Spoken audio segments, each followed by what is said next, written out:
sheekadan waxay ku saabsan tahay nin askari oo ka tirsan ciidamada nisa oo gabar badbaadiyey. ninkani waxa uu sameynayo markaad sheekadan dhegaysato bilowga ilaa iyo dhammaadka ma aamini doontid, qof walbana waa bini'aadnimadiisa.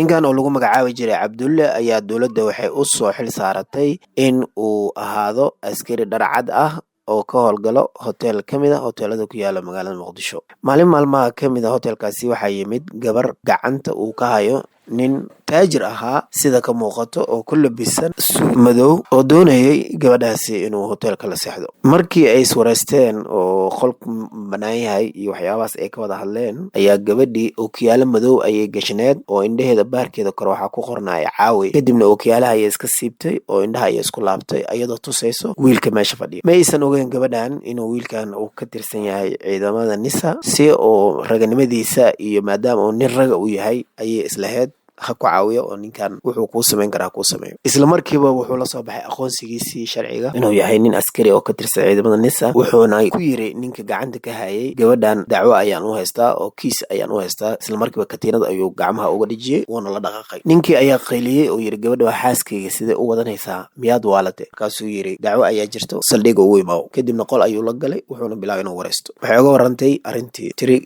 ninkani uu nin xoog kusoo kaxaystay ah, gabarnimadeeda inuu dhaafiyo uu doonayo, isla markaasina ayada ay waxyaabahaas oo dhan aysan rabin. ayadoo wada hadlayaan ayaa albaabka lagu soo garaacay askarigii. markii albaabka lagu soo garaacay gabadhi ku amray qol kaloo gudaha ku jiro in ay sii gasho. markuu albaabka furana waaba ninkii gabadha la socday iyo nin taliye u ah ninkii. wuxuu ogaaday in uu ninkani dowladda uu galaangal weyn uu ku leeyahay, isla markaasina uu yahay nin aan waxba laga qaadi karin, dhaqaale haysto, wax walba haysto. lacag ayaa la taabsiiyey askariga cabdulle ahaa. waxaan lagu yiri gabadhi nagu soo wareeji. wuxuu yiri gabadhi way baxday oo waa fasaxay. sidii ayay uga tageen. ninka taliyihiisa ahaa iyo kii taajirka ahaa markay ka laabteen kadib albaabka ayuu laabay. gabadha ayuu wareys u dhaqaaqo. wuxuu yiri ninkan ku haysto waa nin lagaa badbaadin kara ma ahan, waa nin dowladda galaangal weyn ku leh, waa nin taajira, waa nin dhaqaalo badan haysto, wax walba samayn karo. marka si aan kaaga badbaadin karo ma garanayo, maxaan sameynaa, baasboor ma leedahay? markaasay ku tiri haa. baasboor ayuu u dhiibtay, tigid ayuu usoo jaray, wuxuuna guddoonsiiyey baasboorkii iyo tigidkii. wuxuuna ku yiri 6 saacadood kadib diyaaradda way dhaqaaqaysaa. oo wuxuu usoo jaray wadamada baasboorka soomaaliga aan fiisaa lagu aadin ee ka dhaqaaq wadankan ka baxda mooye, sidaas si kale ee ugama badbaadi karta ninkaas. gabadhiina sidaasi ayay ku badbaaday oo ninkaasi uga badbaaday oo wadanka ay uga baxday. kadibna ayadaa ka sheekaysay oo waxay tiri askari nisa ah ayaa i badbaadiyey. sheekadeeni maanta anigu ugu talagalay intaas ayaan kusoo gabagabeynay. waa mahadsantihiin daawashada muuqaalkan. fadlan haddii aad nagu cusub tahay oo hore aad subscribe noogu saareen, subscribe noo saar, noo like si aad noo dhiirigeliso sheekooyin kaloo aad u xiiso badan aan idigu soo gudbino, isla markaasina share garay si ay dadka uga faa'iidaystaan. mahadsanid.